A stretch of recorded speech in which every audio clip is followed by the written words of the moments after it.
Good morning. आज हम करेंगे नेक्स्ट चैप्टर डिफ्रैक्शन यानी विवर्तन। ध्वनि तरंगों का किसी अवरोध के किनारों से मुड़ने की घटना को ध्वनि का विवर्तन कहते हैं। कि जैसे आप एक कमरे में बोलें तो आप दूसरे कमरे के अंदर भी जो आवाज़ है वो आसानी से सुन सकते हैं, या किसी ऐसी जगह पे भी सुन सकते हैं जहाँ पर जो डायरेक्ट है वो ध्वनि नहीं पहुँच सकती। इसके पीछे कारण ये है कि ध्वनि की जो तरंगे हैं वो जो अवरोधक रास्ते में लगे हुए हैं, दरवाजे खिड़कियाँ वगैरह, उनसे जब निकलती है तो मुड़ जाती है। तो इससे ध्वनि की तरंगों का विवर्तन हो जाता है। इसी तरह का प्रभाव जो है वो प्रकाश की तरंगें भी दिखाती हैं, लेकिन प्रकाश की तरंगों में जो विवर्तन है वो आम जिंदगी में जैसे आप देखते हैं वैसे नहीं देखा जा सकता, क्योंकि जो बेसिक शर्त है विवर्तन के लिए वो ये है कि जो अवरोधक का आकार है और जो तरंगों की तरंग लंबाई है ये दोनों लगभग एक ही ऑर्डर के होने चाहिए, या यूँ कहिए कि A/λ का मान 50 से कम होना चाहिए। इससे यदि अधिक है, A यानी साइज है अवरोध का। यदि आप प्रकाश तरंगों की तरंग लंबाई देखें तो आप जो देख सकते हैं आँखों से वो है लगभग मान लीजिए 4000 से 8000 एंगस्ट्रॉम भी यदि आप कहें तो एक एंगस्ट्रॉम होता है 10⁻⁻8 सेंटीमीटर।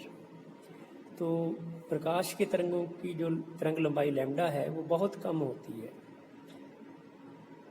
10⁻⁴ सेंटीमीटर के ऑर्डर की। वहीं ये जो ध्वनि तरंगे हैं इनकी तरंग लंबाई जो है वो मीटर या कुछ सेंटीमीटर, 50-100 सेंटीमीटर या मीटर, इस रेंज की होती है। और जो हम आम जिंदगी में हमारे अवरोधक हैं, दरवाजे खिड़कियाँ हैं, वो मीटर के साइज़ के ही होते हैं। तो इसलिए ध्वनि का विवर्तन जो है वो आप आसानी से देख लेते हैं, लेकिन प्रकाश का यदि विवर्तन देखना है तो आपको अवरोधक का आकार लगभग 1 सेंटीमीटर का 10,000वां हिस्सा या छोटा ही रखना पड़ेगा, तभी आपको प्रकाश का विवर्तन जो है प्रतिरूप वो दिखाई देगा। विवर्तन का मतलब ये है कि प्रकाश जब उस छोटे अवरोधक में से गुजरेगा या उस छोटे ऑब्स्टेकल की वजह से उसका जो पथ है वो सीधा ना होकर के मुड़ जाएगा, इसी को आप विवर्तन कहते हैं। अब विवर्तन जो है वो दो तरह का है और दोनों तरह का ही हमारे सिलेबस के अंदर है। एक जिसे कहते हैं फ्रेस्नेल विवर्तन और दूसरा होता है फ्रॉनहोफर विवर्तन। तो फ्रेस्नेल विवर्तन में क्या है कि जो स्रोत है और प्रेक्षण जो बिंदु है, दोनों विवर्तन उत्पन्न करने वाले जो अवरोधक है उससे सीमित दूरी पर होते हैं, यानी सोर्स भी फाइनाइट दूरी पर है और पर्दा भी फाइनाइट दूरी पर है। जबकि फ्रॉनहोफर विवर्तन जो है उसके अंदर स्रोत भी अनंत पे होता है और पर्दा भी अनंत पे होता है। ये बात दूसरी है कि हम अनंत पे स्रोत करने के लिए एक लेंस यूज़ कर देते हैं, जिससे कि जो समतल तरंगागर है, प्लेन वेवफ्रंट, वो आता है और बाद में स्लिट में से गुजरने वाली जो लाइट है उसको भी आप लेंस के जरिए कंसंट्रेट कर देते हैं। तो पर्दा जो है वो लेंस के ज़रिए आप किसी निश्चित दूरी पर देख पाते हैं, लेकिन थियोरेटिकली सोर्स भी इनफाइनाइट पे है और स्क्रीन भी आपका इनफाइनाइट पे है।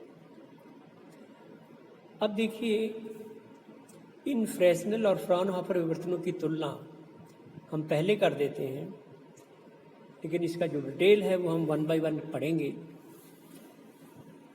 तो फ्रेस्नेल विवर्तन में जैसा लिखा गया है कि स्रोत और पर्दा दोनों निश्चित दूरी पर होते हैं फ्रॉनहोफर में जैसा मैंने बताया कि स्रोत और पर्दा दोनों अनंत दूरी पर होते हैं।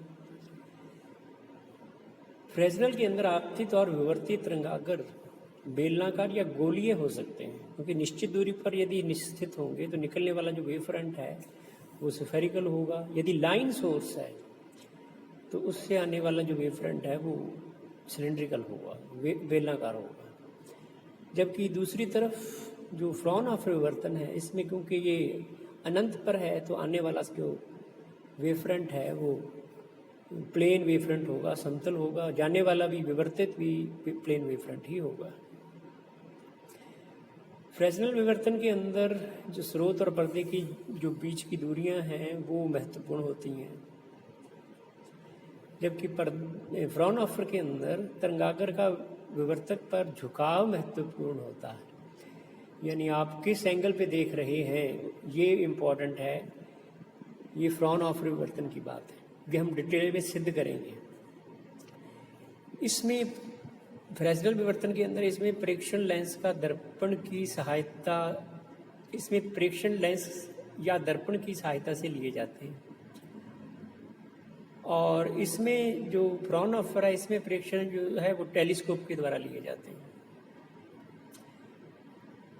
फ्रेस्नेल विवर्तन के अंदर इसमें केवल एक विवर्तक का विवर्तन प्रभाव देखा जाता है। फ्रॉनहोफर के अंदर एक या एक से अधिक विवर्तकों का सम्मिलित प्रभाव जो है वो देखा जाता है। इसके अलावा फ्रेस्नेल विवर्तन जो है इसमें इसका केंद्र जो है वो प्रदीप्त या अप्रदीप्त हो सकता है। विवर्तक का केंद्र या कि आकार के अनुसार, ये विवर्तक के आकार के अनुसार निर्भर करेगा, जबकि फ्रॉनहोफर के अंदर केंद्र हमेशा प्रदीप्त ही होगा। तो पहले हम करते हैं फ्रेस्नेल विवर्तन।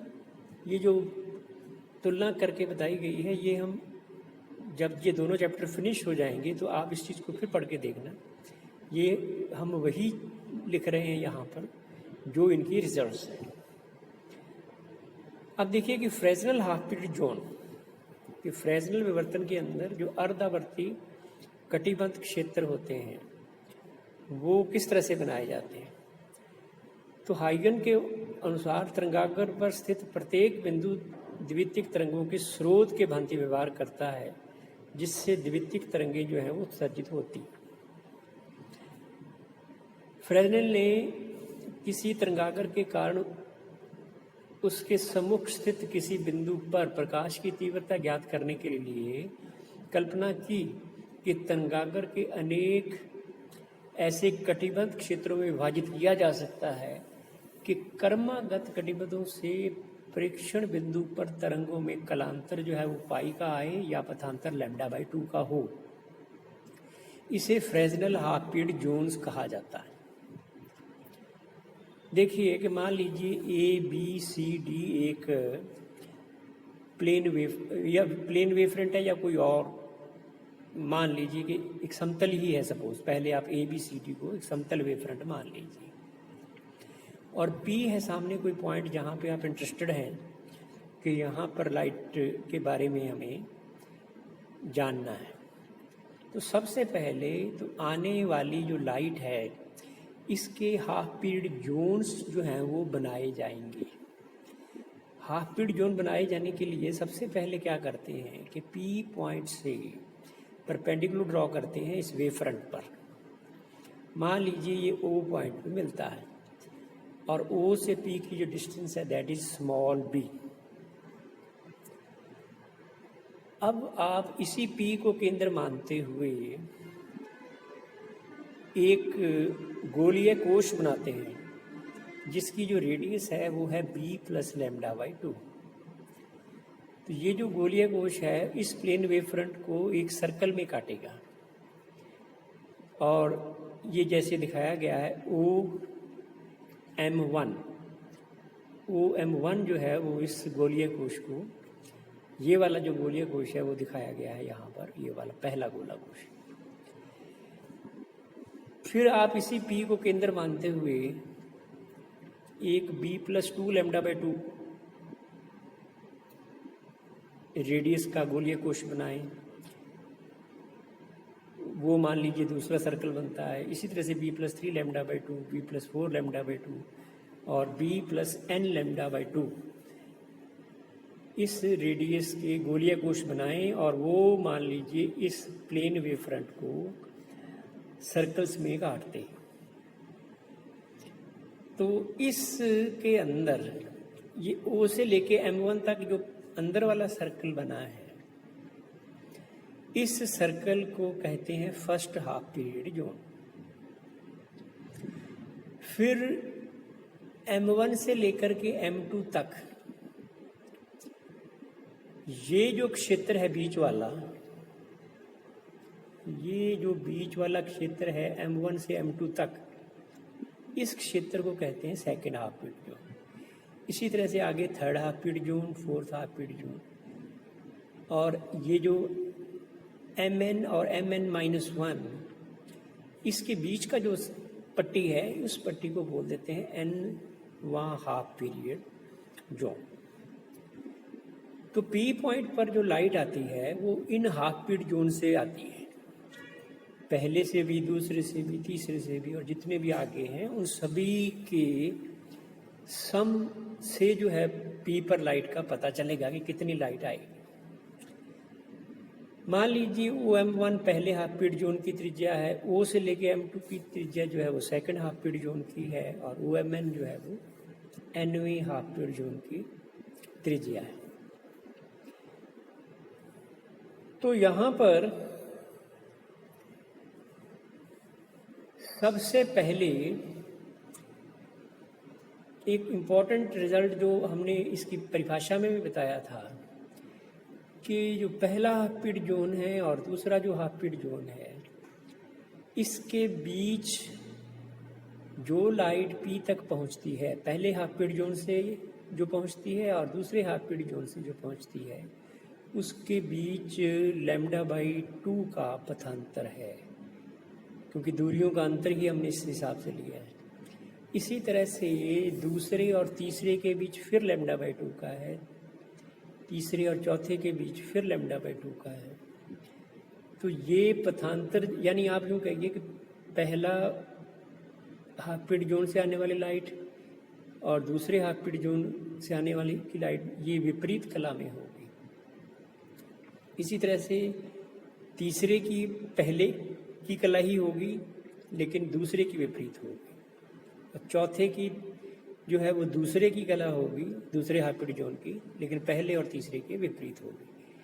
इसी तरह से ये आगे चलेगा। अब सबसे पहले हम निकालते हैं radius of nth half period zone, कि nवें हाफ पीरियड जोन की त्रिज्या है। तो मान लीजिए ये P पॉइंट है और P पॉइंट से ये B परपेंडिकुलर आपने ड्रॉ किया है, B डिस्टेंस है O पर, O Mn-1 और O से Mn। OMN जो है वो nवें की त्रिज्या है और O से लेके Mn-1 तक Rn-1 की त्रिज्या है।